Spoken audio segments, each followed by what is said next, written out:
Did you know that there is a central bank for central banks? It's called the Bank for International Settlements, or BIS, and it's safe to say it has a front row seat to what's really going on in the global financial system. Recently, the BIS published its annual report about the global economy, and the reaction it's got from mainstream media outlets suggests that it's about to see a big change, and not for the better. That's why today we're going to summarise this report and tell you what its findings could mean for you and for the markets. This is a video you cannot miss. The report we'll be summarising today is aptly titled, quote, Annual Economic Report. It does what it says on the tin. It was published by the BIS late last month, and we'll leave a link to the full report in the description. Just be warned, though, that it's a big one, 150 pages long. As such, we will only include the juiciest details for the sake of time and our collective sanity. Now, the report begins with a brief introduction that's also aptly titled, quote, So far, so good. In other words, the economy isn't that bad, given that there's been a global pandemic, 2 major geopolitical conflicts, and growing political instability. But, as the authors stress, challenges remain, and that is an understatement. The authors go on to give a brief overview of various macro factors and note that monetary policy has been successful in taming inflation. This is significant as it suggests that central banks will begin lowering interest rates even though inflation is still above their 2% targets. Some of them have already started. The authors also tip their hat to fiscal policy, aka government spending, which has basically been keeping the global economy afloat. To put things into perspective, many governments have been spending more than they did during recessions or even during wars, despite the global economy reportedly being just fine. Makes you think. Now, the authors then cautiously declare that the banking crisis in March last year was a one-off, despite reports that many banks are sitting on enormous unrealised losses. If you've been keeping up with our macro coverage, you'll know that many small banks are also struggling because of commercial real estate. Obviously, the authors acknowledge that the monetary policy of central banks has started to diverge, with some central banks like the ECB cutting, some central banks like the Fed keeping rates where they are, and some central banks like the BOJ starting to raise interest rates for the first time in decades. That third bit is significant, as many investors have been taking advantage of Japan's low interest rates to borrow Japanese yen and use it to buy other assets. If the BOJ starts raising interest rates in a meaningful way, this could cause the so-called yen carry trade to unwind, causing global market volatility. The caveat is that the Fed's restrictive stance has caused the yen to keep falling against the USD. The authors seem to suggest that this could continue and that the Fed would work with the BOJ to make sure that the yen doesn't completely collapse by doing things like forex swaps, i.e. giving the BOJ USD.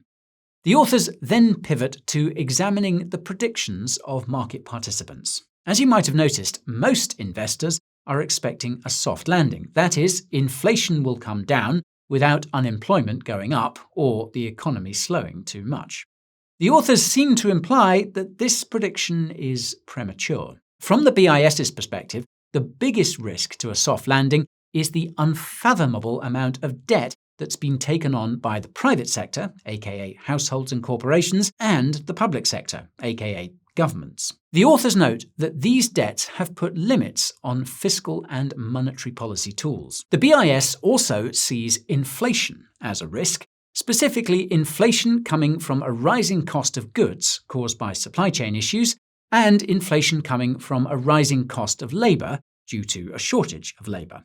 Not to brag, but this is exactly what we predicted will happen in our video about why globalism is dead. And of course, the authors acknowledge that a spike in commodity prices related to geopolitics could also cause a resurgence in inflation. And they say this, quote, The outcome, so far, has been surprisingly benign, but tougher tests may lie ahead.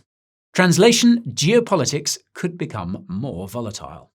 For what it's worth, the BIS believes the banking system will be fine as there's more money sloshing around in it than before.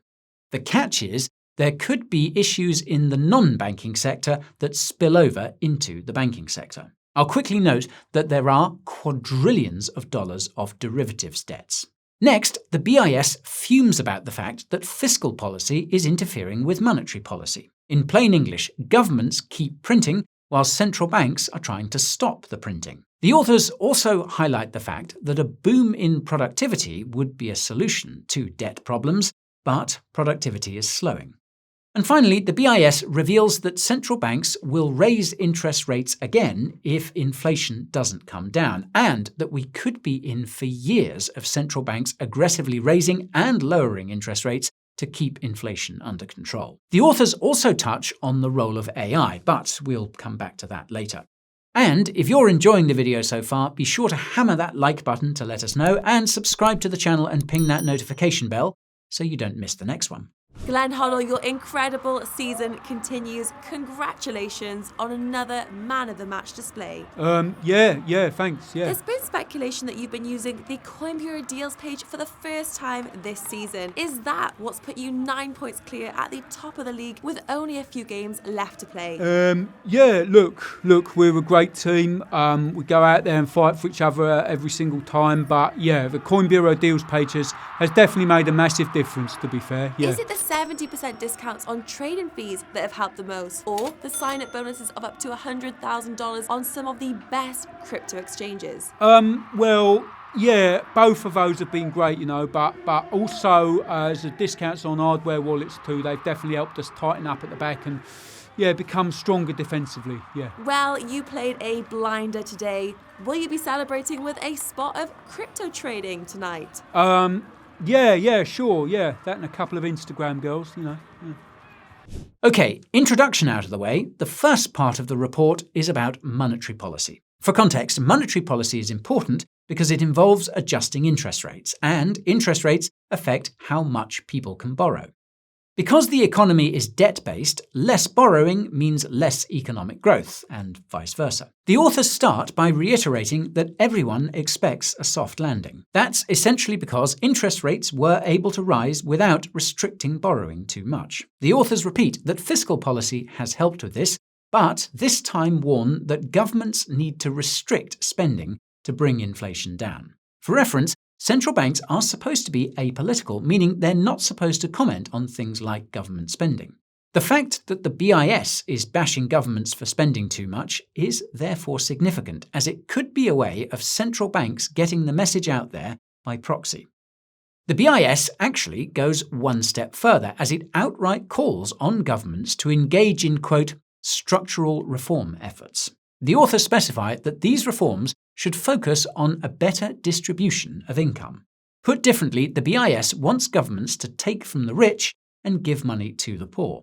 In theory, this would solve the problem, but in practice, the rich will find loopholes to avoid paying their fair share. Some would argue that the best solution would be to allow wages to rise and accept the inflation that will come as a part of that process. This would actually improve income distribution.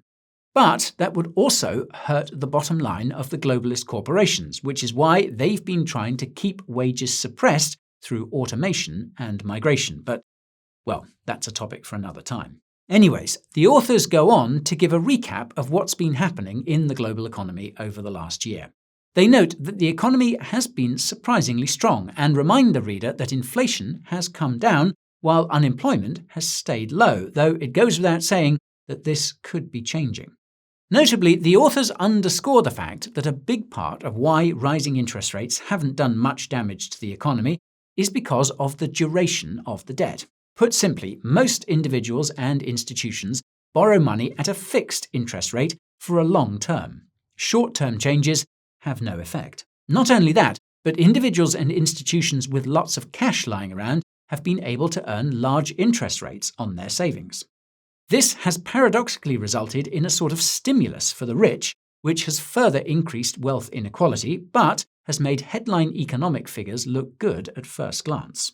Upon closer inspection, though, the average person is falling behind due to a combination of persistent inflation and higher interest rates, particularly in the UK and the EU. The authors admit that rising energy prices are to blame, but fail to note that these are the result of arguably counterproductive sanctions. Newsflash: sanctions raise energy prices, and rising energy prices benefit the likes of Russia.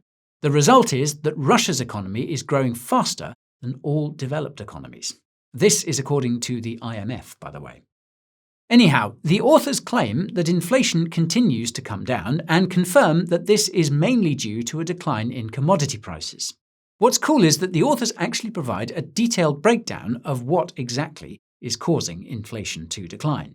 Demand and inflation expectations are also playing a role. What's even cooler is that the authors do a deep dive into the fact that this disinflation is partially coming from China. The TLDR is that China's own economy is struggling, so it's trying to export as much as possible to give it a boost. The result is that it's causing the prices of many goods to fall sharply. However, it seems that most foreigners aren't buying these goods, even at discounted prices. This is fascinating, as it suggests the global economy is very weak.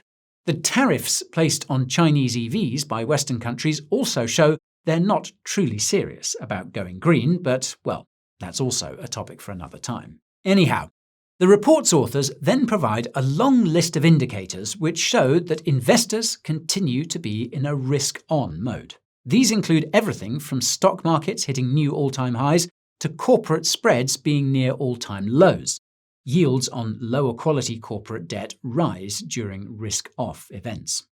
To their credit, the authors also provide a deep dive into how central banks contributed to the surge in inflation after the pandemic. The TLDR there is that central banks waited one whole year to raise interest rates to combat this inflation, which allowed it to go higher than it otherwise would have. It's almost as if the central banks wanted this inflation to occur.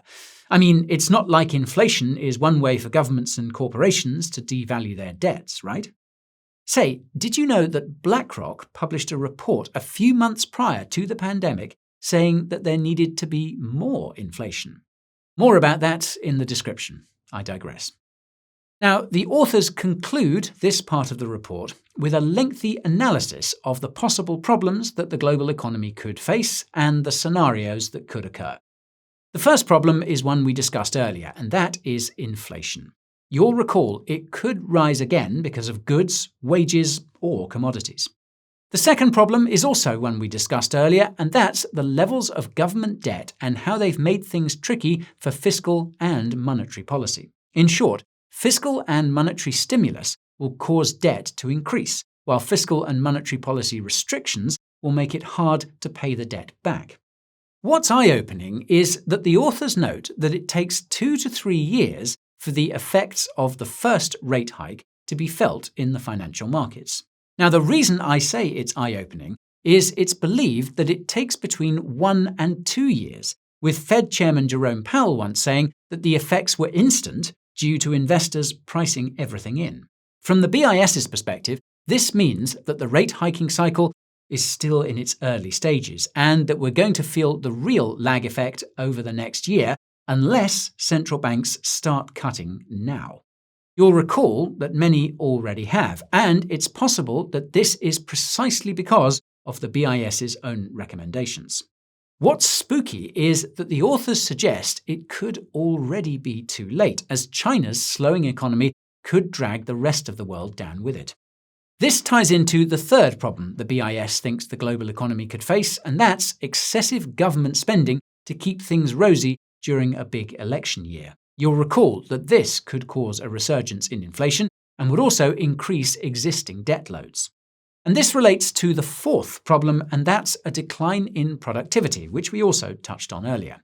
As a not-so-fun fact, GDP per capita is declining in many Western countries, particularly Canada. Given these risks, the BIS sees 2 possible scenarios that could drag down the global economy. The first is a resurgence in inflation, and the second is a hard landing, aka a recession. And as another not-so-fun fact, a spike in commodity prices has historically been followed by a recession. This means we could get both. Now, the second part of the report is about monetary policy again, but this time the focus is on the future rather than the past. Funnily enough, the authors start by recounting how the 21st century has so far featured a series of unfortunate events, including the 2008 financial crisis and the 2020 pandemic. They note that the pandemic effectively marked the bottom for the decline in interest rates that began after 2008 and could have marked the top for the size of central bank balance sheets. For those unaware, central banks will buy government debt to stimulate the economy during times of crisis. Newsflash, this is what the so-called money printing actually entails. Now, the fact that interest rates seem to have bottomed out during the pandemic suggests that they could be starting a long-term uptrend. This possibility can be seen on the long-term chart of the federal funds rate. It reveals that interest rates fell from the 1980s to the 2020s and now seem to be rising again. As a fun fact, when interest rates began their last uptrend in the 1950s, European stocks were all the rage. In the 1960s, it was American stocks, and in the 1970s, it was commodities. In the 1980s, it was Japanese stocks. In the 1990s, it was American stocks again, and then in the 2000s, it was commodities. Right now, we're in the foreign stocks phase. Can you guess what comes next? That's right, commodities again. In any case, the authors explain that central banks have learned 5 things over the last 2 decades. First, they learned that responding to inflation quickly by raising rates aggressively can bring it down. Second, they've learned that they can print money to prevent the economy from collapsing. And this pertains to the third thing they've learned, which is that there are limits to how effective money printing is in stimulating the economy. Some of you might have heard that for stimulus to increase economic growth, each round needs to be bigger than the last. The BIS confirms this is real. And the report's authors reveal that this effect is most pronounced when there isn't any economic stress. They point to the negative interest rates in Europe and elsewhere as proof. All this stimulus did was inflate asset prices. It didn't stimulate the economy. Some would say that's by design. More importantly, artificially low interest rates result in capital misallocation, something acknowledged by the authors. As we've mentioned in many videos, investment ideologies like ESG wouldn't be possible in a regular interest rate environment because they're just not profitable, sustainable, or even logical. Unfortunately, many powerful individuals and institutions continue to double down on them despite this reality. Regardless, the fourth thing central banks have learned is that, quote, communication has become more complicated. In practical terms, central banks have become more involved in the everyday life of the average person. Once upon a time, this wasn't the case. There was no fanfare around FOMC press conferences, for example. The practical effect of central banks taking centre stage is that everyone has been hanging on every word they say and increasingly scrutinising their actions or inaction. This is making the central banks more political, and that increases the risk that they could once again become another arm of government. As another fun fact, the BIS has warned in its research papers that if central banks become too politicised, then this would result in hyperinflation, as the average person would vote for the central bank to print money to give to them. Who could blame them, though? The rich have been doing it for decades. More about the Cantillon effect in the description. Moving on. Now, the fifth thing that central banks have learned is that Forex intervention can enhance financial stability. As I hinted earlier, Forex intervention involves one central bank printing its currency and swapping it for another currency with another central bank, typically the US with the dollar for another currency. The reason why this is done is so that the foreign central bank can use the USD to buy up its own currency and stabilize it. The most notable example of this has been the Bank of Japan, which has been buying yen with USD to prevent the yen from completely collapsing. It's assumed the swap will never be paid back. Now, what's interesting is that this gives the largest central bank, in this case the Federal Reserve, an incredible amount of geopolitical power. For example, if the Chinese yuan is collapsing and the PBOC asks for a dollar swap, the Fed could reject the request, forcing the yuan to devalue, at least in theory. In practice, however, this would never happen because if the Fed rejected the swap request, then the PBOC would start selling US government debt, aka US bonds, for US dollars. Since bond prices are inversely correlated to yields, this would cause US bond yields to rise, which would in turn cause rates to spike. This should make it easy to understand why forex swaps help with financial stability. They reduce the need for central banks to sell their holdings of foreign bonds to support their currencies. This in turn reduces the risk that global bond yields and interest rates will rise, reducing market volatility. Now, the authors conclude this part of the report with a lengthy analysis of possible challenges that central banks could face in the coming years and the scenarios that could occur. The biggest risk seems to be that interest rates will stay higher than economic growth, as that could drag everything down. The reason this is a problem is because central banks need to keep interest rates high to fight inflation. This means that the only solution is for growth to consistently be higher than interest rates. Logically, this requires a gradual increase in productivity, which you'll recall is declining in most developed countries. The authors touch on the headwinds caused by deglobalization and demographics without noting that the reason why demographics are so bad is because globalization has robbed the average person of their wealth and upward mobility. Fortunately, an increasing number of countries are trying to deglobalize. Whatever the cause, the authors call on central banks to exercise, quote, realism, which is code for please try and keep things low-key and don't rock the boat with big monetary policy changes. At the same time, they call on central banks to be on the safe side and get ready to act when necessary.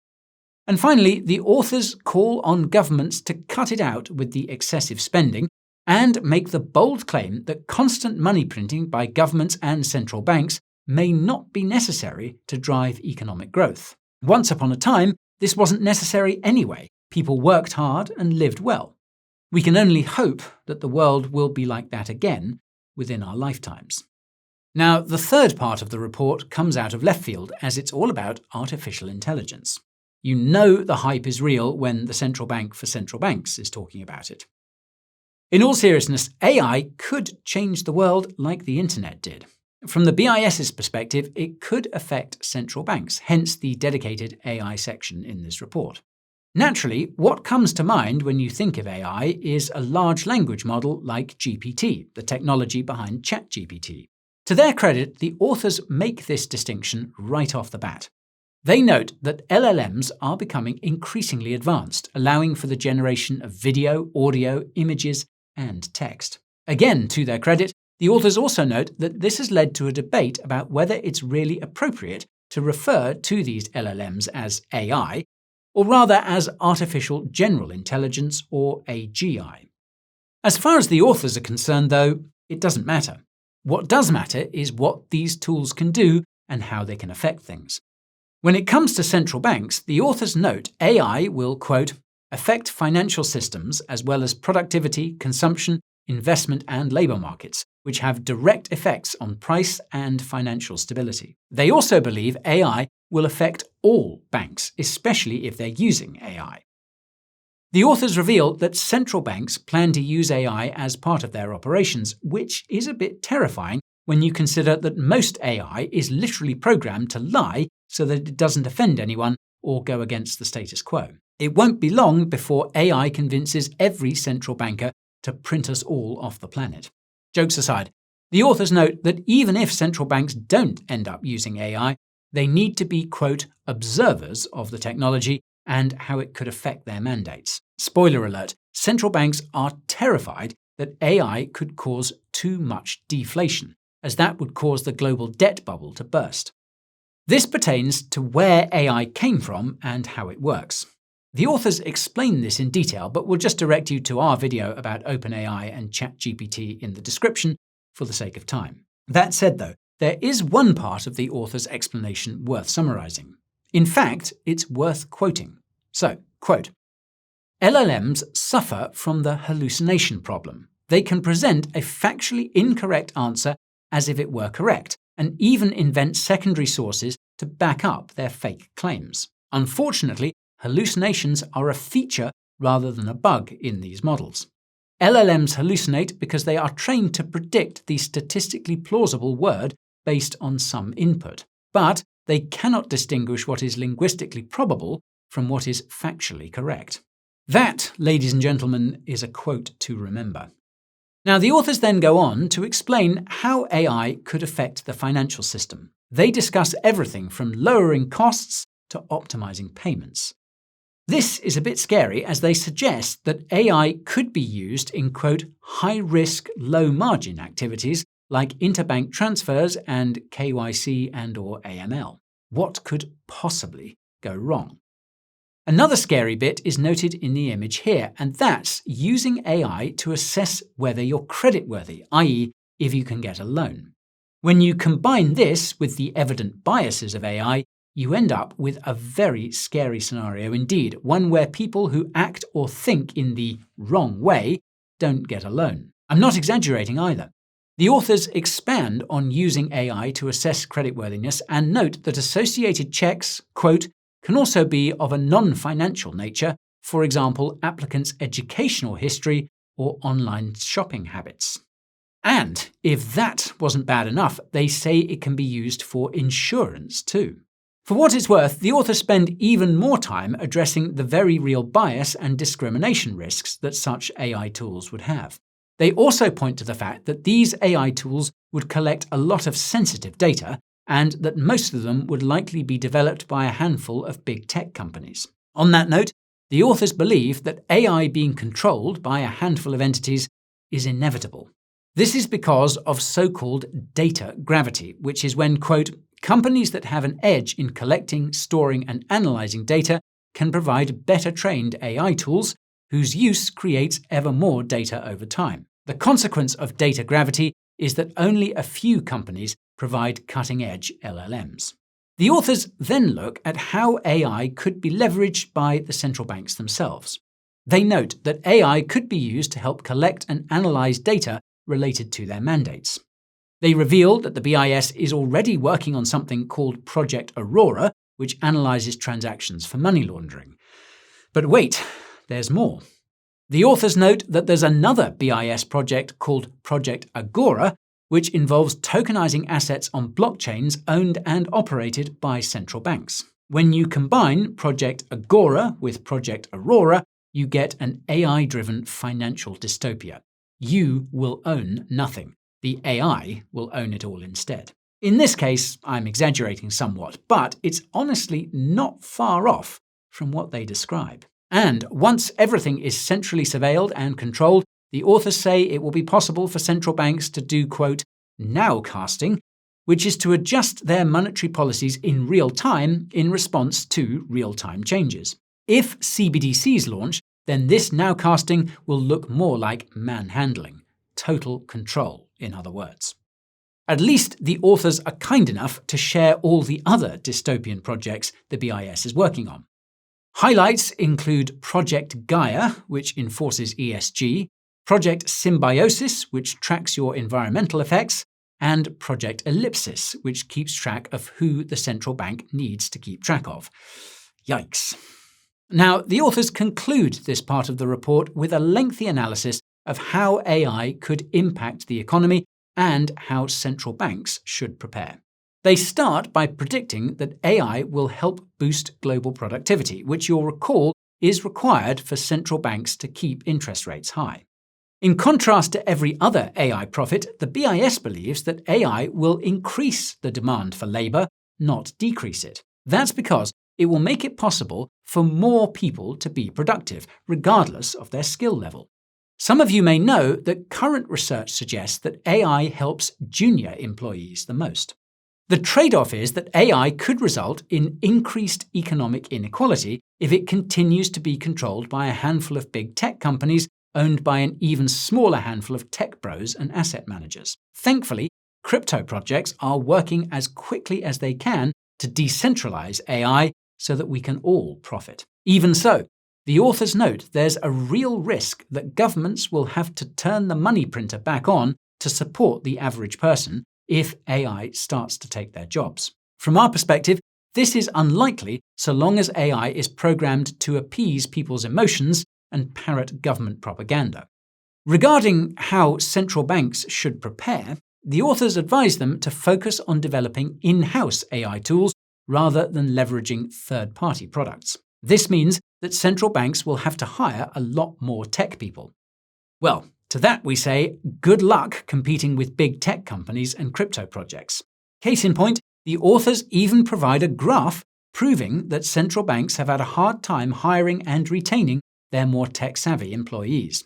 So, to any central bankers watching or listening, maybe you should start paying them more of that printed money and stop telling them to build dystopian tech that nobody wants. Just a thought.